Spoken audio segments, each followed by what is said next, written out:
everybody, and welcome back. As you saw from the thumbnail, today we're going to be making a Jamaican style stew chicken. Now let's get into it. Okay, so to get started, we're going to start with some leg quarters. And I've already removed the skin. So leg quarters consist of all three pieces: the drumstick, the thigh, and the back piece. So again, I removed the skin because I don't like too much skin and I find that it makes the pot a little greasy. So let's get right into seasoning. We have some onion powder, garlic powder, salt, pepper, and some paprika on the bottom. Next, we're going to just stir this up and get this all mixed up before we get this in the pot.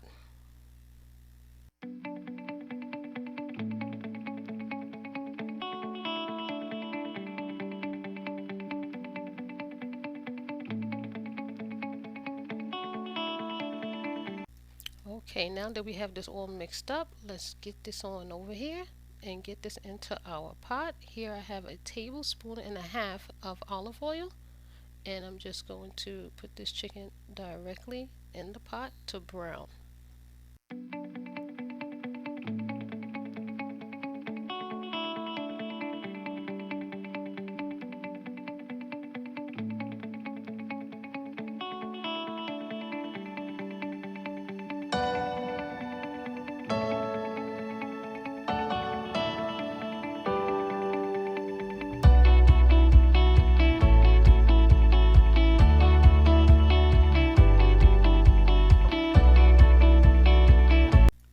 Okay, so now that we have all of our chicken in the pot, we're going to let this cook for about 5 minutes to brown on one side, and then we'll come back to go to our next steps.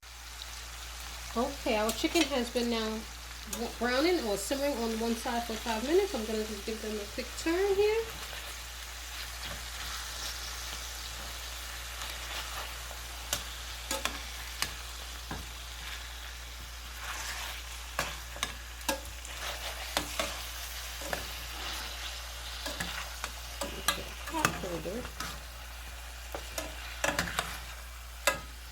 Alright, so at this point what I'm going to be doing is adding a half a cup of some sliced onions and peppers, so about a quarter cup of each, and a little bit. I have one scallion here. I'm just going to add that directly right on top. I'm also going to add a half a tablespoon of some minced garlic. Now I'm just going to go ahead and add about 1.5 cups of water. Now the magic starts. We're going to be adding some browning. So if you don't know what browning is, you can probably find it in like the Caribbean section in your local grocery store. So it's similar to like a gravy master, if you will. So it's a browning liquid that's used to give the meat some color. So I'm going to add browning.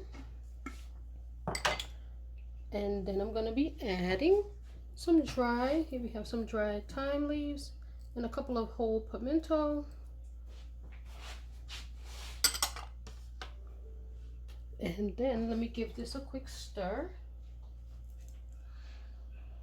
Where is my spoon? Right here, I'm going to use this one. Not a spoon, but... Alright, so let's make sure that this is the color that I'm going for. And this looks about right. Then the secret ingredient. Ketchup. So this is 2 tablespoons of ketchup. So let's just get that in the mix.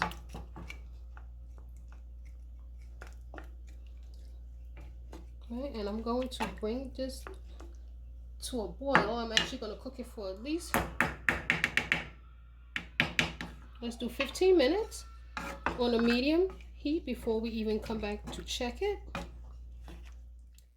Okay, so we are back. Our chicken has now been cooking for 15 minutes. So at this point, what we're going to do is let me just give it a quick stir, and it's not really the color that I'm looking for yet. So let's add an additional tablespoon of some browning. Then we're going to add also 2 tablespoons of ketchup. So now we're at 4 tablespoons in total of ketchup and 2 tablespoons of the browning. So let's give that a quick stir. Mix that up in there.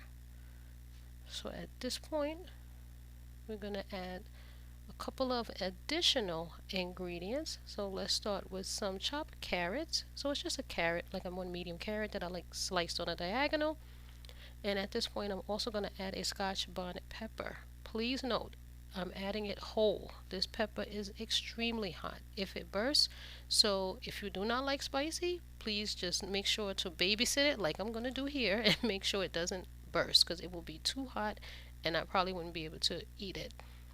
So I'm just going to give it a quick stir. Let it sit really right at the surface. You don't want it to burst it. So just make sure you babysit it.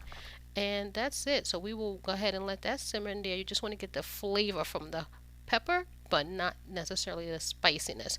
So we're going to let this go for an additional 15 minutes and we will be back to check on it. Okay, so now we're back after our chicken has been cooking for 15 minutes with the pepper and the carrots, and as you can see the pepper is still whole, thank goodness. So the flavor from the pepper will come out. So you see the gravy is still watery. So now what I'm going to do is take a tablespoon of cornstarch, add a little bit of cold water and make a slurry, and this is going to thicken up our gravy. So I'm going to pour it in a little at a time to make sure I don't over pour. And some people use flour. I like cornstarch because flour has more of a pasty taste that really needs to cook out, and cornstarch is a lot lighter. So I will prefer to use cornstarch. So let's just give this a quick stir. And now we're going to just go ahead and pour some in a little at a time.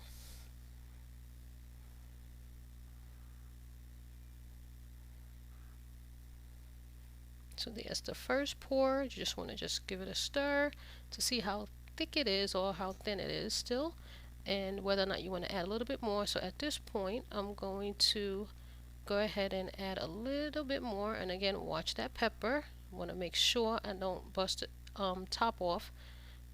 So let's just stir it really quickly, and let's add a little bit more of the cornstarch to thicken it up.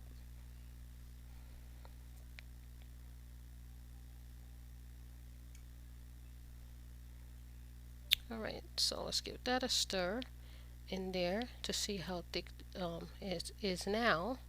And I'm going to save some back, so I'll probably use about 75% of the cornstarch and water mixture. Again, I still want the pepper in it. It gives it a nice flavor. So I'm just going to let this come to a boil for about 5 minutes, really, just to thicken up the cornstarch, and then we should be done. Okay, we are back. Our chicken has now been simmering on low heat since we've added our cornstarch, and as you can see, the gravy has thickened up nicely. This is exactly what I was looking for. And again, note that pepper is not broken, thank goodness, and our chicken is ready to go. We can now serve this over your favorite rice and your side of veggies or whatever you want, but this is definitely done and ready to plate. Now that was my take on making a Caribbean style stewed chicken. Don't forget to give this video a thumbs up and also subscribe to my channel, and I will see you again on the next one. Thanks for watching.